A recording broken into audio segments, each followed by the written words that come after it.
یہ بتائیے گا fault lines بہت زیادہ ہو گئی ہیں، ان کو کیسے مینج کیا جائے اور اس میں ایک نیشنل کانسنسس ڈیولپ ہونا چاہیے، ایک قومی بیانیہ، چاہے وہ عزم استحکام ہو، چاہے وہ اکنامک کرائسس سے نکلنا ہو، تو آپ کیا سمجھتی ہیں بیسٹ سولوشن کیا ہے؟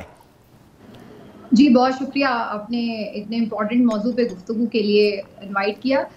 دیکھیے میرے خیال سے سولوشن پر جانے سے پہلے تو جو ڈائگنوز کرنا ہے نا وہ سب سے زیادہ ضروری ہے۔ اس وقت جو جی سب سے بڑا پرابلم ہے وہ یہ ہے کہ ایک مسٹرسٹ جو ہے وہ کریٹ ہو چکا ہے، جی اور یہ جو فاصلہ ہے بیسیکلی یہ عوام اور ریاست کے درمیان آ چکا ہے۔ ہمارے عوام اس وقت ریاستی اداروں پر اس طرح اعتماد نہیں کر سکتے اور نہیں کر پا رہے، اور یہ ود ٹائم خلیج بڑھتی چلی جا رہی ہے۔ شروع سے ہم کبھی بھی بہت اچھے حالات میں نہیں رہے، اور جو آپ نے بات کی کہ ہم دوراہے پر آ گئے، ہم تو ہمیشہ سے ہی دوراہے پر ہی رہے ہیں۔ ہمیشہ سے ہم نے یہی دیکھا ہے کہ ہم تاریخ کے نازک موڑ پہ کھڑے رہتے ہیں۔ تو یہ جو نازک موڑ ہے، یہ جو مشکل وقت ہے، یہ جو دوراہا ہے، یہ کبھی ٹلتا ہی نہیں ہے۔ اس کی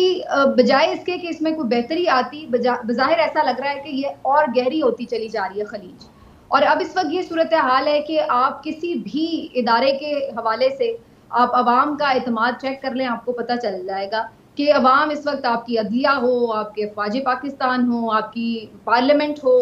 آپ کے مختلف محکمے ہوں، کسی کے اوپر بھی اس طرح اعتماد نہیں کر سکتی۔ انہیں ہمیشہ اب ایک مسٹرسٹ نظر آتا ہے، اور اس مسٹرسٹ نے اب آگے بڑھ کر تھوڑی مزید جگہ لے لی ہے ڈس اپوائنٹمنٹ میں۔ ایک چیز ہوتی ہے کہ وقتی ہے کہ جی یہ کوئی اس وقت وزیر اعظم ہے، یہ شاید صحیح کام نہیں چلا رہے تو اس لیے ان کے حوالے سے کوئی مسٹرسٹ ہے۔ اب پرابلم یہ آ چکا ہوا ہے کہ اب ڈس اپوائنٹمنٹ بن چکی ہے، یعنی لوگ مایوس ہونے لگے ہیں، اور خاص طور پر اس میں بڑی تعداد اب ہماری یوتھ کی ہے، جو زیادہ فکر والی بات ہے ہمارے لیے،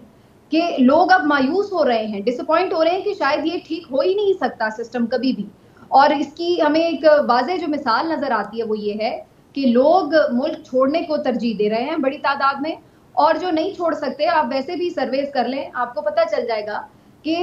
وسائل نہیں ہیں کسی کے پاس، یا جس بھی وجوہات کی بنا پر مجبوریاں ہیں، کمزوریاں ہیں، نہیں جا پا رہے لیکن جانا چاہتے ہیں۔ تو یہ وجہ کیا ہے ایسی؟ آخر ایسا کیا ہو گیا اس ملک میں کہ لوگ اتنے ڈس اپوائنٹ ہو گئے؟ یہ پھر حل کیا ہے؟ ایک طرف افواج پاکستان قربانیاں دے رہی ہیں، ایک فرنٹ پہ عوام غربت کی چکی میں پس رہے ہیں، ایک عام آدمی بل دینے کے لیے اپنے آرگنز کو بھی بیچنے پہ مجبور ہو رہا ہے، وہ کچن چلائے گا، بل دے گا، گھر کا کرایہ بھرے گا، تو ڈیلی کموڈیٹیز بھی وہ مشکل سے بھر رہا ہے، اور سانس لینے پہ ٹیکس باقی رہ گیا ہے۔ تو پھر عوام کی حالت زار دیکھیں، اشرافیہ جو ہے وہ اپنے اثاثے بنا رہے ہیں، تو اس حوالے سے آپ کیا کہیں گی؟